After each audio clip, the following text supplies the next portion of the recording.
sa ikawalong aldaw kan sa tuyang isang ordinaryo, sa tuyang pagbuhuro-burupan ang tema Exorcism and Scrutinies. Siguro kayo sa kadaklan sa tuya ang mga terminong inibago, ano man father na exorcism, ano man na scrutiny. Just a little background. An exorcism is a special ministry in the church, a special ministeryo. Kung itatarang ko sa parang teologikong kataramon, ang eksorsismo pagpaluwas ng demonyo. Ano man scrutiny o scrutinyo? Iyo man ini ang sarok sa tanda o proseso matang kita naglalakaw bilang Kristiyano. Igahiling kasi yung igasulpon kung paano kita katalubo sa sabuyang pagtubol ng Kristiyano. Mga tugang, ano ang iniimportanteng kaptan kaya sa tuyang journey to holiness? Sabi ko nga ni kadaglan sa sabuya, pwede ser bagong termino. Ano man ang eksorsismo, ano man ang scrutinio. Does it have something to do with my day-to-day existence sa ginagbanayli?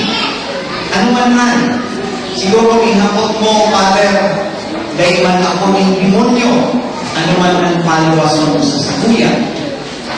Pagkalugang, nailungtungan ko, one of the most memorable and unforgettable spiritual experience for me as a priest when I had my 30-day retreat before I entered fourth year theology. 30 días na retreat. Of course, ang 30 días na yan, it was an Ignatian retreat na ang kada simana, ikaw man tiga ako sa day of repose, kapahinalo kami, kamakubuha, kamangkaan.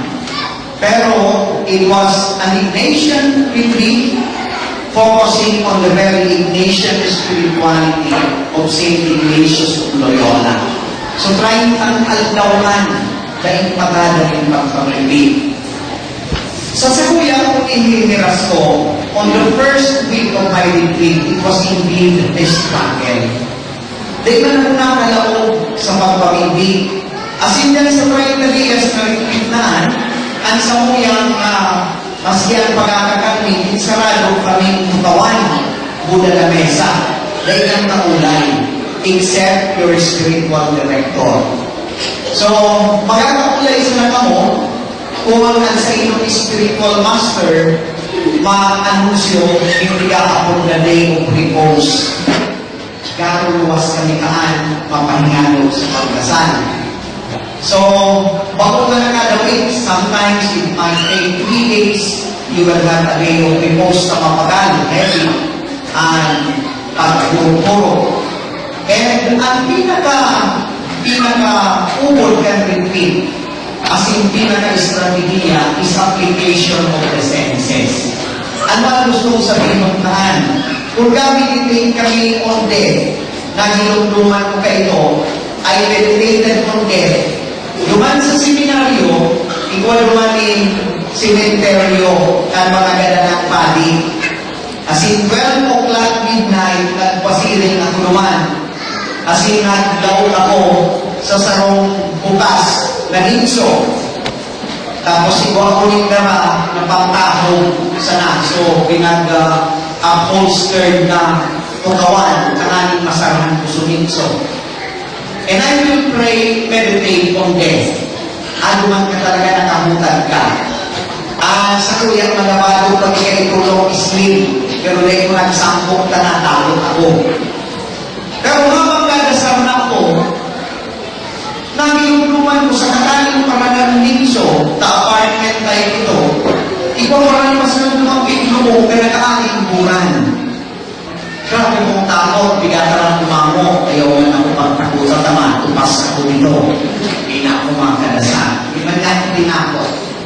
As in, ang ikalawa pong dahil malilinawan na application of the senses when I meditated on hell.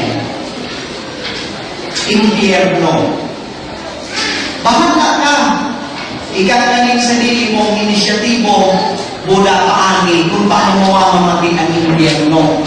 Pero before ka ito, the night before, ang pigahulog-hulugan ng kasalan.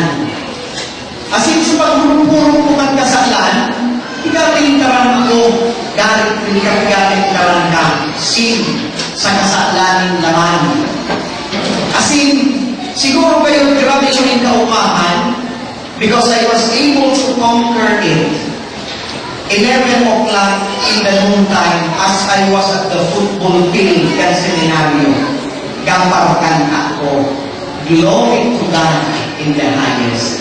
I have conquered my temptation. Pero parang pinamamlihan, nagpunta ko naman sa pinakaitaas ng chapel day. Ma-meditate ako on hell.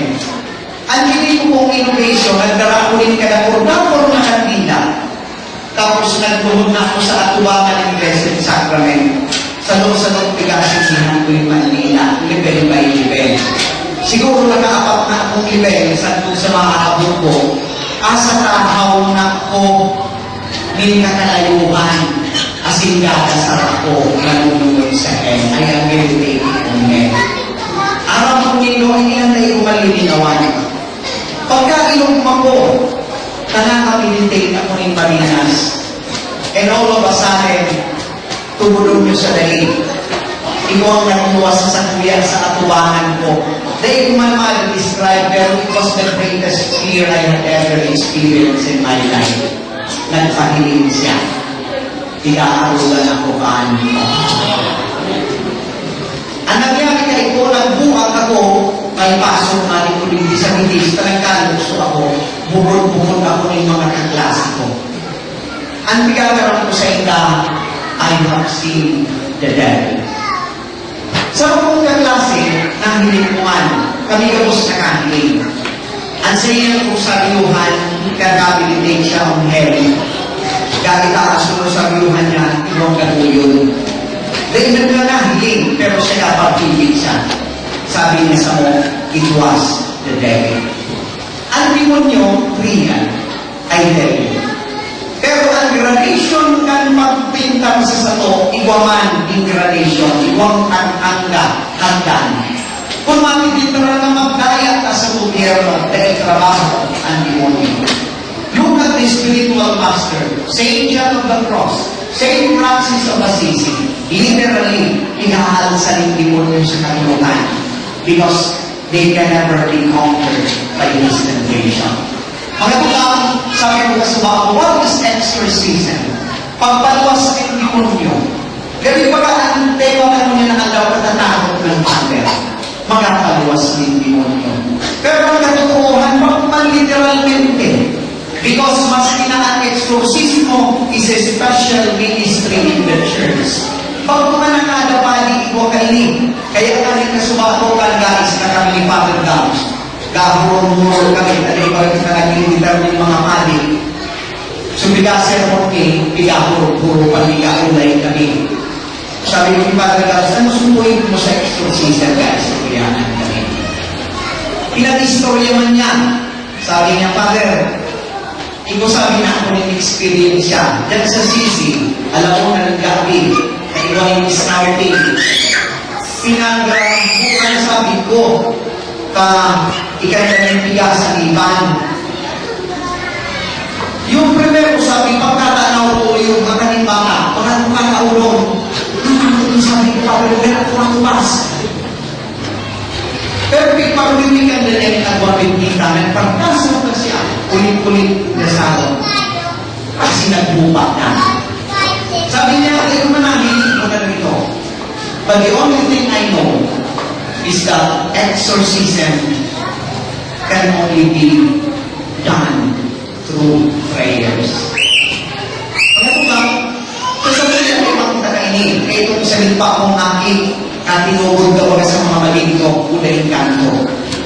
Pero ang sumalaman sana, ang gabos na mga nanghihiling nato kasi nakakot kita. That's the work of the evil spirit. Pero paano yung mahamali? Mga tugagay na paturayan katatakot. Kaya wala katotohanan, every day is an invitation to exorcism. Ano yun? Ano ang lumigapagawa sa buhay ko? Dahil di ba kong diangkaraan kasing kasanan? Araw pong iwasan na rin sa mong attitude that every day can be an open to exorcism. Be humble at acceptance of who I am. Mapapunta ang pag-ako na ako ini. Ako pagkakasala. As inangyayari sa naan magpaluwas ng demonyo sin magpaluwas ka sa kuyang kamutanan sa kasalan. Kung nakatanod ako na magpakumbaba, I am a sinner, Lord have mercy. Sabi ko nga ni, Bakuman, exorcism is a special ministry in the church. Kaya nga rin ang gabos ng mga padi, Bakuman ang gabos. O yan sa sanuyang Diyos, isistay ulit din yung padi na may ministry of exorcism, na may faculty. Na tinatawag po yan ng obispo with a special faculty. Daimantaan sa tingin. Sa Arslan, si Sub Manila Iwa, si Father Sikia. And he has a lot of stories ng encuentro sa demonyo. He is real. Totoo siya. Sa kadakol na beses, minamanifesta siya sa kadakol na paagi. Sa kapos na pagkakataon na singgabos na panahon natin siya. Kaya pagkakali, gasulot ako kayo. Narampong ito pagkakaliksyon sa yung trabaho ng demonyo. Waran kita. Because what is the word of the devil? To scatter. Siniblagon. Kaya, uruan daw ka dyan kita. Para sa satuya, this is not just a special ministry in the church. Exorcism is a day-to-day call to be exercised. Ano man? Paano? By our humble acceptance na kitagabos yawon sa kasalan. As in sa atuangan kan grand exorcist who is Jesus, let us all cry out, Lord have mercy, cast out the sinfulness, the self-centeredness in me. Mga tugaw, ano man ang scrutiny? What is scrutiny?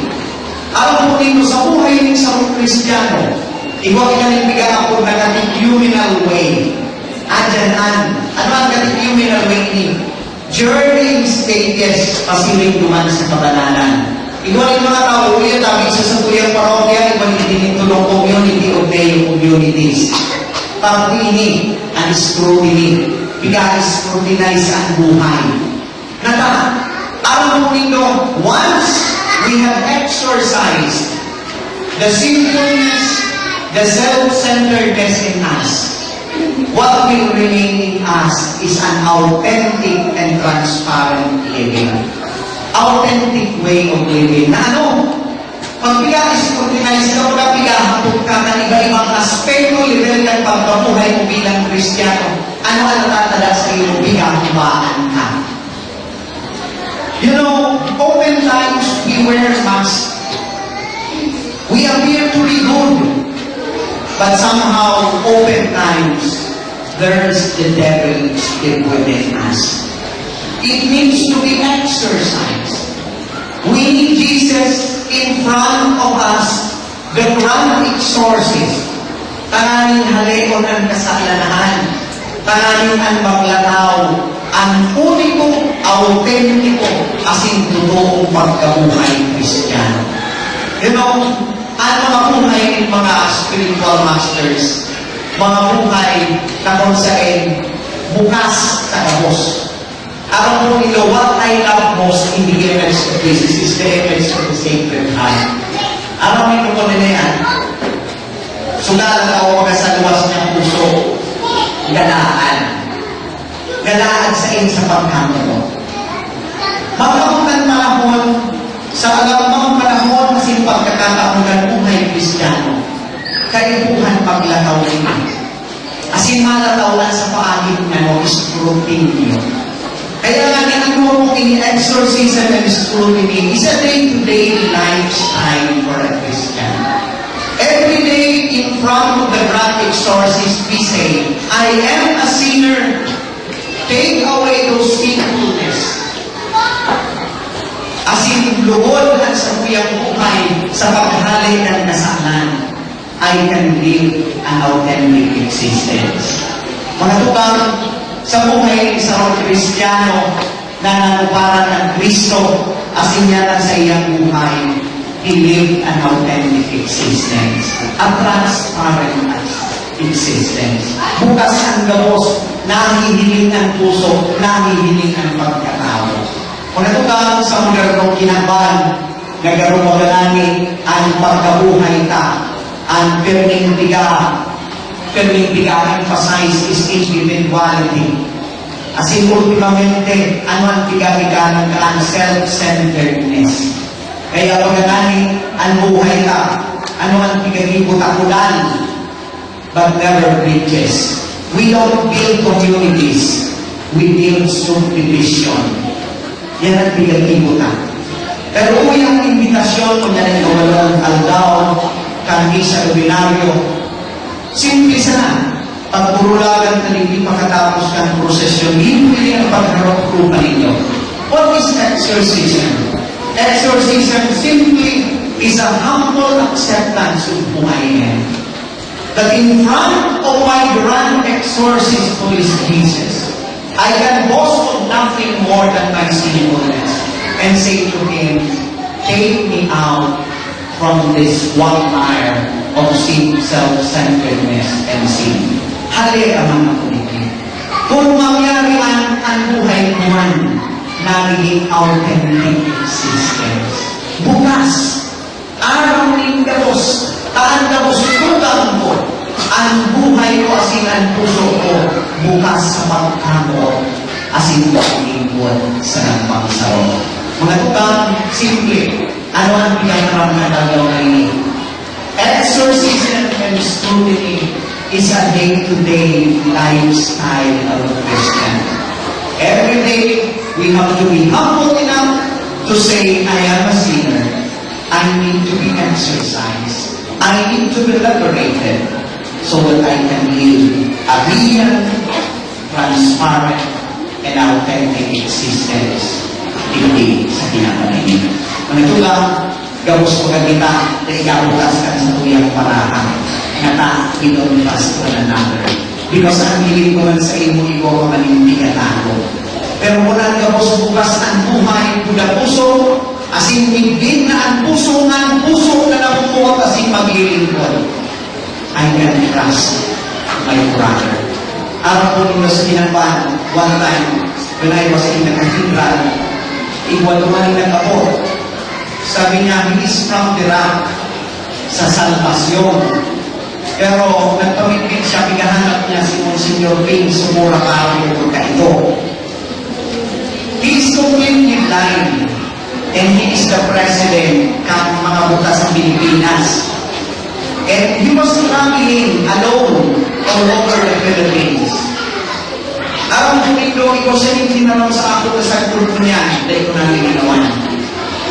Ako nakamu ko siya sa iya. Sabi ko, ikaw natakot, na dahil ka nakahiling, you have been traveling all over the Philippines.